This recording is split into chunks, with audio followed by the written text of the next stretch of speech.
This week in esports, we're going to do a 2-week recap because I missed last week because I was so busy at the Austin Major. So let's just jump straight in. Starting off with League of Legends, League EMEA announced the LGC, which is the League Game Changers. Now this is going to be the women's only version of competitive League esports, which I think is kind of brilliant and almost like a bit delayed, like it feels like it should have been here earlier. There was a post from Next Gen Careers that said that 46% of women classify themselves as gamers, with half of those feeling that gaming is core to their identity.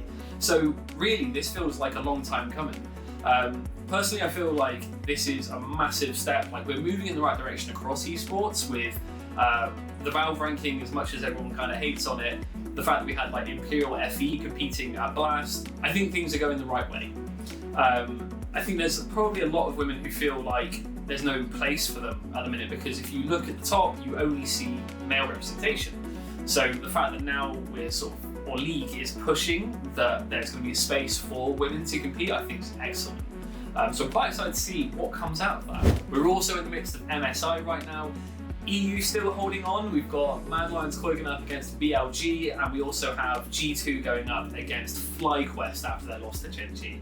So not all hope is lost, so be excited to see what comes out of that. But obviously the big news in League of Legends, or rather Riot generally, is that they are now allowing orgs and teams to have sports betting sponsors, which is something they've not really done before. Why this is a big deal? Let's be fair, most of esports is kind of run on gambling and betting. That's where a lot of the big money comes from. So the fact that Riot are letting teams kind of accept those sponsorships now can only hopefully mean good things for the orgs. Obviously, the moral side of that is questionable, but right now, esports is still in this stage where it needs to grow. And if that's the way that we can grow and help make it sustainable, maybe that's not the end of the world. Traditional sports, they accept sports betting, so why should esports be any different? Moving on to CS, obviously the Austin Major has now concluded with Vitality taking the win and Mongols coming in second, which was, I think everyone was kind of surprised to see it, despite the fact that Mongols were ranked 5th at the time when we started the Major. No one expected them to go through like that. The FaZe dropout was a shame. Everyone wanted to see, we all wanted to see the FaZe Vitality final. Like, the bracket was lined up for it, it was perfect. But, that's esports. It never seems to go to plan. And if you did manage to catch it live, I actually made the film that opened us into the grand final. So I'm going to put a link here or somewhere where you can watch a little bit about behind the scenes and how I made that film come together. It's also worth mentioning, I said before, is this the Vitality era? And that if they won the Major, this would kind of solidify this as being the Vitality era. Obviously, they lost one game, a best of one. So, yes, the streak is officially over, but if you lose one game, it's not like they went on a losing streak, okay? They lost one, it was a best of one, and they won everything else and then took the Major. In my head, that solidified it. We are in the Vitality era now. I'm not even really counting that loss. In my head, the win streak's kind of still ongoing. Until they lose significantly, we'll just keep it plowing ahead. Moving on to Rocket League. They've just had the Major in Raleigh, and yes, I was there shooting, and I will have a video coming out about that soon. But to just look at the standings and what actually ended up happening, the finals was between Dignitas and Falcons. Now, Falcons had a pretty steaming run throughout the whole thing. They were just smashing everyone, so it's kind of no surprise when we got to the final. It was a pretty easy 4-1 out of the best of 7. Dignitas put up a good fight, but no one can stop that Falcons train. Those boys are insane at Rocket League. Moving on to more general esports news, it's been a busy couple of weeks. The EWC have announced that Ronaldo is now brand ambassador. So does that mean he's going to be there? I don't know, but that's still quite a big get. It kind of ties together the traditional sports world to the esports world. And it's something that I feel that's the way we need to go. As esports as an industry, if it wants to kind of sort of validate itself, I suppose, in the more common person's eye, then not to say common person, if it wants to validate itself for the kind of everyday user, bringing in traditional sports people, especially at that caliber, just really helps to kind of solidify that this isn't a game anymore, that this is serious stuff. So I'm excited for that. They also announced that Post Malone was going to be doing the opening ceremony. I have no idea how that's going to go, but I'm still kind of excited to see that. Like, Is he just going to do a full gig? Is there going to be something that's specific?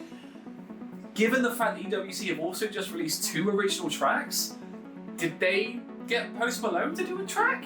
I don't know. I mean, the 2 tracks they've run out so far is, one was Ascension, which was kind of like a drum and bass kind of anthem, and then the other track they've done was called, let me look at my notes, Till My Fingers Bleed. That's what it's called, Till My Fingers Bleed.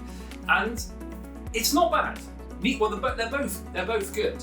But Till My Fingers Bleed also had a voice that I was listening to and I was like recognising, like I've heard this guy before, I don't know who he is. It sounds like Rise.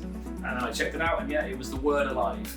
So when you're listening to Rise, the league anthem from 2015, 2016, they managed to get that guy to come back in and voice some of the chorus for Till My Fingers Bleed, and it does slap. That is pretty cool. I like the fact that there's music kind of tailored to each event, and I wish it was something that more sort of organisers did, because when you think about Worlds, every year there's a new anthem and they're pretty much always bangers. So it's nice to see other tournament organisers do something similar, and hopefully they'll raise the game up, everyone else start doing it, and we'll just get a Spotify playlist that's just filled with esports anthems. Moving on to Blast actually. So Blast have announced that we've got the Rivals happening in Hong Kong later this year. Blast Rivals is kind of, as part of their new ecosystem with the Bounty Open Rivals. It feels like it sits in the same slot as the Blast World Finals did. So it's kind of like a nice way to end off the year. I think it's going to be, a lot of the big teams heading out there. So should be some great CS to round out the year. The other thing that Blast have announced is a 3-year deal with Gaming Malta. So obviously ESL usually do a lot of stuff out in Malta, and now Blast are moving to push stuff out in Malta. I don't know if this means that these things that were happening in Copenhagen have now shifted to Malta, or if it's just other events that are happening there. But looking at the sort of schedule of Bounty Open Rivals, it wouldn't surprise me if the more studio-based stuff was in Malta, and then obviously the bigger things like, the Open, which is in London, and the Rivals is going to be in Hong Kong.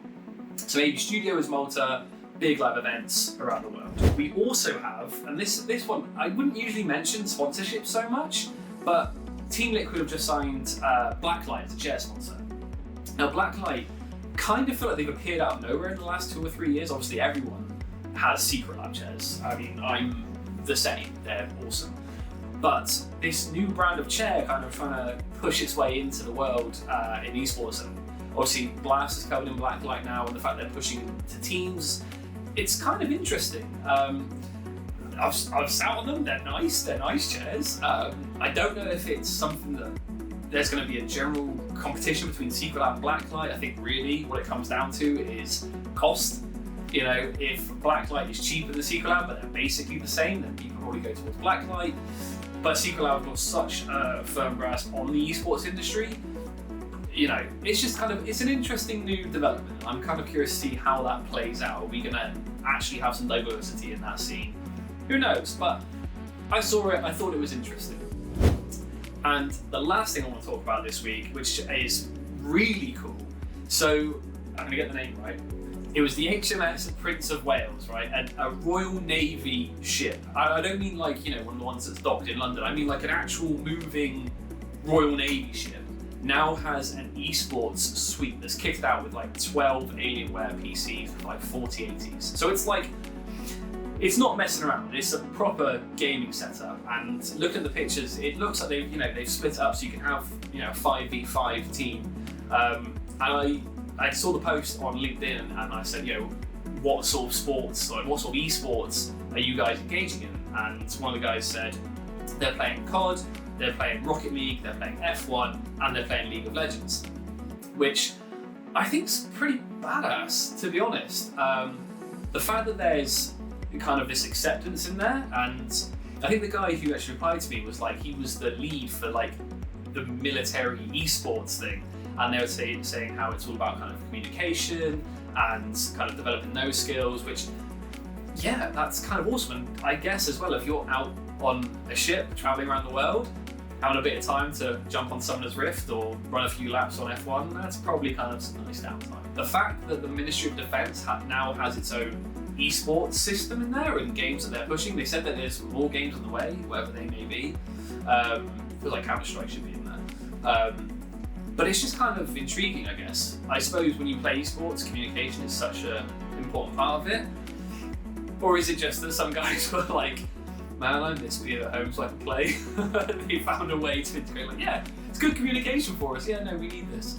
Either way, it's a really cool development. It's nice to see esports still pushing out. So with things like Ronaldo and literally the Navy kind of accepting esports, it feels like this could be, you know, we're moving into a big movement for the world, especially after the esports winter where funding went dry and people were struggling.